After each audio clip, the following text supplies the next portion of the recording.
omwami Nicholas Opio yakwatiddwa ne banne ababiri ebizu byonna ebimwolekedde kyavudde mu lutandikano kiza Besigye okutandika okuwaayo ebyama nga abiwayo Senator Besula Mutanu wa Kalekezi bani abali mabega okusupporting Robert Kyagulanyi Ssentamu na bibiina ki ebyo ebibiina ki NGO ebisupporting Robert Kyagulanyi Ssentamu ne change banabya bufuzi aba business personnels n'abantu basekinomo bali maje aba supporting Robert Kyagulanyi Ssentamu bino lutandikano kiza Besigye biwaddeyo Senator Besula Mutanu wa Kalekezi kyovula mbatandise okukwata bana Uganda bonna okubatta so nkidamu bolo manji wayogere ne Besigye mu category yonna ngoyagala change mu myaka 2 Besigye giyabera ku opposition Besigye bali bazanyo omuzanyo ne Museveni nga bamuteeka eno kufuuka Ferdinand ku defendinga ngeri Museveni bwakola ki ono yekuba ne own goal nfunye information live information banga amategeeza bana Uganda bonna abali babadde kode Besigye nga bagala kukyusa bwanga nga mukyali mu gwanga muloza ndi mukyali n'omuntu ono musajja byonna bigenda maaso mu Uganda yabizanya era bimanyi kubanga yabadde political commissioner almost nakati akyali political commissioner bamuteeka eno kuzanya mupiira nga Ferdinand nkuddamu ekintu mulundi ogusembayo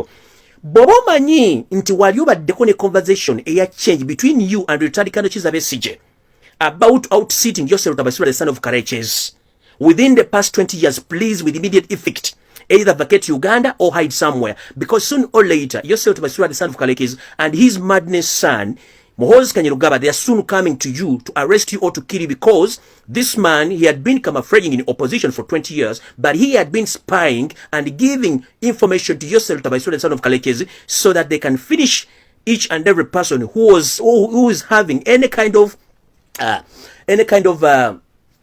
idea of out-sitting yourself, the son of Kalekezi. So please take this information crucial. Opio's arrest depended on Rutandikano Kiza Besigye, the information he gave out. And the latest information which I've gathered right now, it says that the two comrades whom were caught with Mr. Nicholas Opio, they are in bad conditions. They are in bad condition because they were treated badly.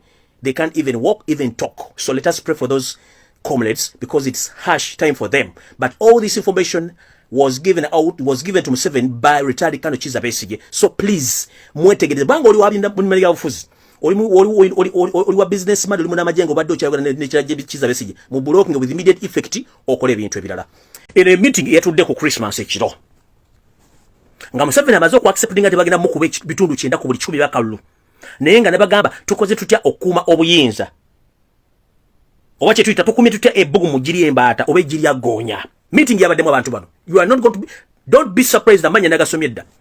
In the meeting which sat on the Christmas Eve, Museveni invited his former colleagues, the likes of Henry Tumukudde, Eri Tumwine, Mugisha Muntu, Muhoozi Kanyarugaba, Kaindo Tafire, Major Mujira, Abel Kandiho, Sam Kutesa, Janet Kemba, Salimu Sare, and Kare Kaihura.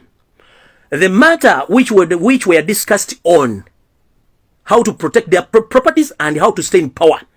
Kubanga bategedde Uganda yabaguddemu bano babadde muzanyo gwegumu.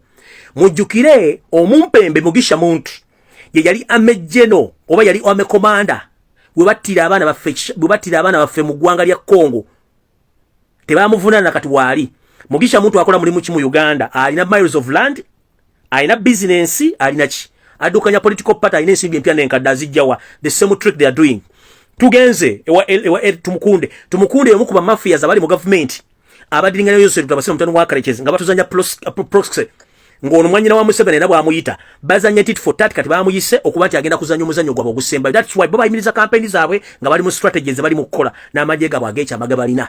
Yes, ngola chimbaga Janet aina amajaga ge amaje gonna gatambulira mu drone agali mu plain clothes gonna police bagita is it GMY yeah police intelligence bagita GMY ya Janet Museveni batambulira mu drone zezenjero n'enzirugavu isitana na plain zina private number plate za Janet baina Janet aina intelligence ye Muhoozi aina ye Museveni aina ye kati bo twatu ina abantu such people nga Muhoozi Mugisha Muntu bamusibanga ko Tumukudde okumusiba balinga bokodyo kubuza abuza abantu kati nga bamulese meeting eno weewunye Rutandikano Kiza Besigye mbagambye nga nayo nfundikira bobo wanga wayogerako ne Besigye ku nsonga ezikwatagana okukyusa eggwanga ng'olina NGO olina business oli munnamagye oli munna Uganda oli munsize ebweru oba olina omulimu munene gw'okola ku international level, please binyike mu nsuwa. At the moment Besigye ebintu byonna abikuta n'abiwaayo kubanga baali bamusindika mu opposition kubega nekyakwatisiza Nicholas Opio nkiddamu.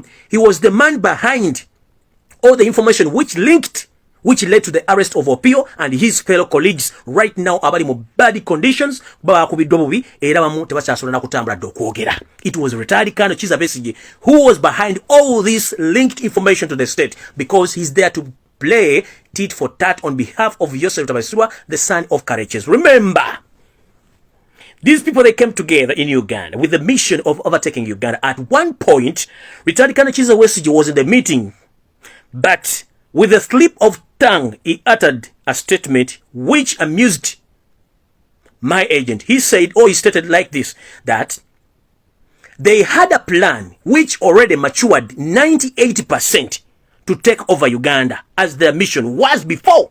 But Robert Kyagulanyi Ssentamu, aka Bobi Wine, at last came to destabilize their mission, which was already matured. That was the statement from retired Colonel Kizza Besigye in the meeting which he held somewhere with his colleagues, that the mission ey'okutwala eggwanga Uganda ebadde ku bitundu 98 ku 100. naye yamuyita na mulenzi Kyagulanyi yavudde okudestabilize mission yaabwe okuba nti agikyankalanya, n'agamba we shall deal with him, we know how to handle this issue. But they forgot that they have been assassinating people, they have been acquiring land forcefully and camouflaging in opposition without them thinking that we know and we can expose them.